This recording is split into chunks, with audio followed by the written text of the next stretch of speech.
Prepare yourself for a talk radio experience like no other. Strap yourselves in and hold on. Meanwhile, the public's watching Britney Spears getting their Botox. I don't know what to do. You know, I know Jim's actually written about subjects like this, but we're about to get into Bobby here briefly. Jim, I know you've been concerned about these superconducting super colliders, but I've talked to people with degrees, even people who, you know, have got science degrees, and they're not even aware of this, Jim.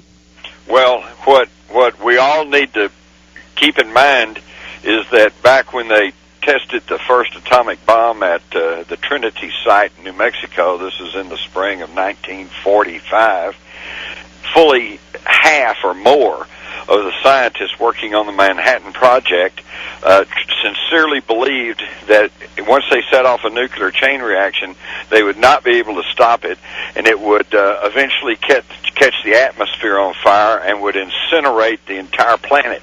But they set it off anyway. Luckily, they were wrong about that one. But you're absolutely right, Alex.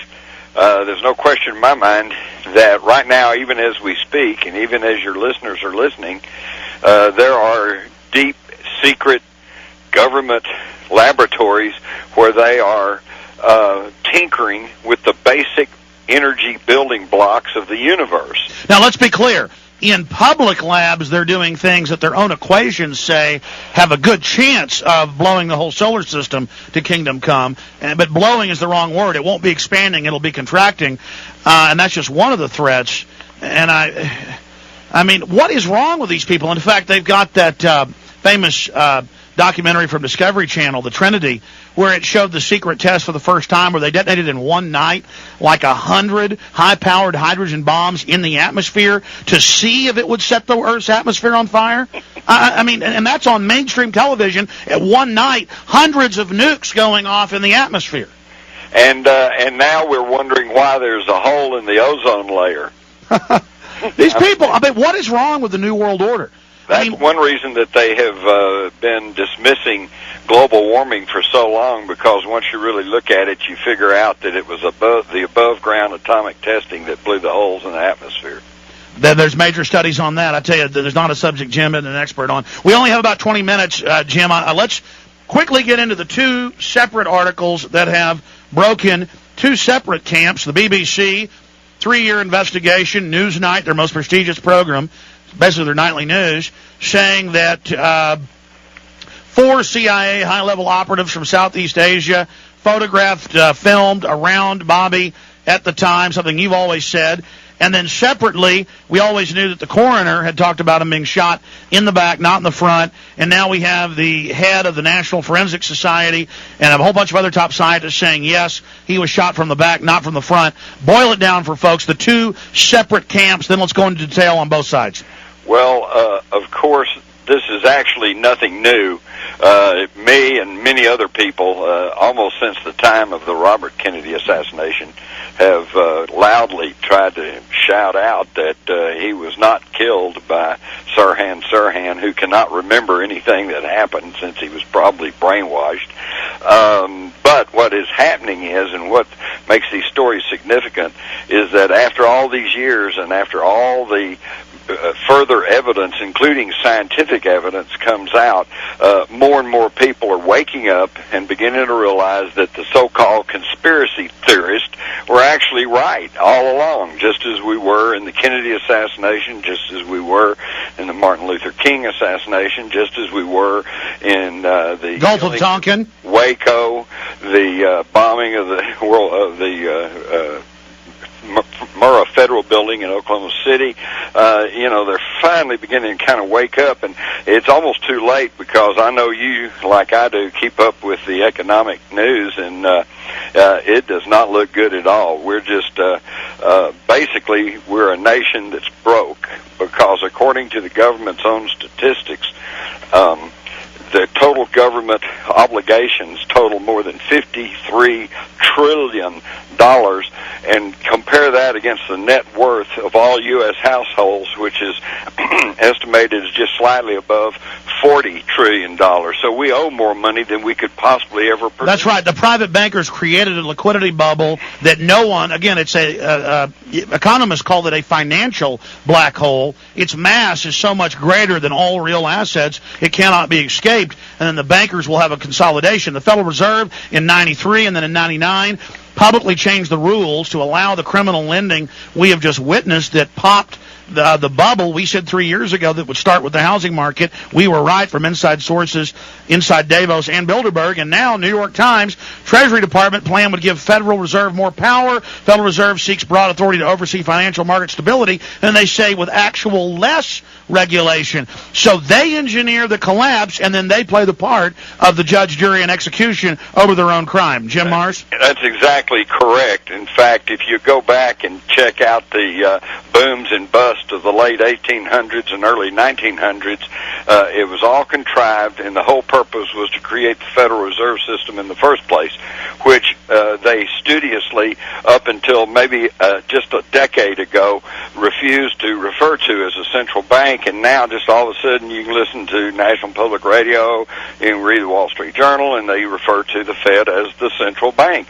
The central bank is an issue that was highly contested since the very founding of this republic. And basically, the people have always said we don't want a central bank, and yet now we have one, and nobody ever got a chance to vote on it. And now we gave the private bankers total control over the fiat currency, and they're going to completely rape us. Jim, though, I want to, in the last segment we've got with you, I know you've written books on it, covered it nauseum. It's old news for you, but it's all over the news now. Walk through exactly how they killed Bobby in the back. Now they've even isolated that it was his gun that did it. I mean, this is mainstream news, but I want to go over how they engineered that and a lot more with our guest on the other side, Jim Mars. I'm Alex Jones.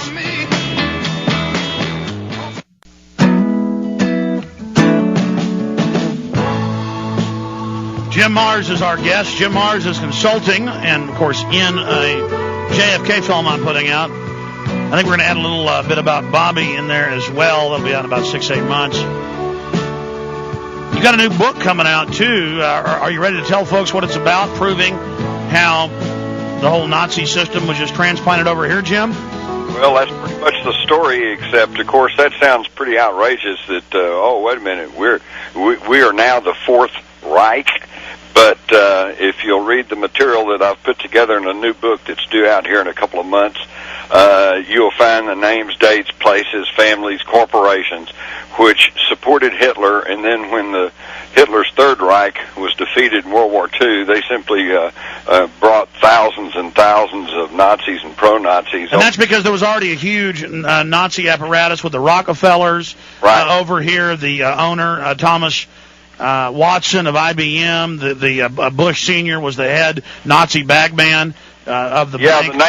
the names of prominent Americans who supported Hitler is pretty amazing. You've got Watson of IBM, you've got Henry Ford of Ford Motor Company, you've got Chase Bank and John J. McCloy, you've got the Dulles brothers, you got who are all representing the Rockefellers, Standard Oil. Standard Oil, by the way, had tankers that were refueling German U-boats in the Caribbean in late 1944, almost towards the end of the war. It's always a deal. It's always a business deal. Well, they put Hitler in power and then set him up. Right. I mean, as you know, but that's all mainstream history. I can't wait. I'm going to carry the book on the shopping cart, the bookstore at Infowars.com. Okay, we got about 10 minutes left.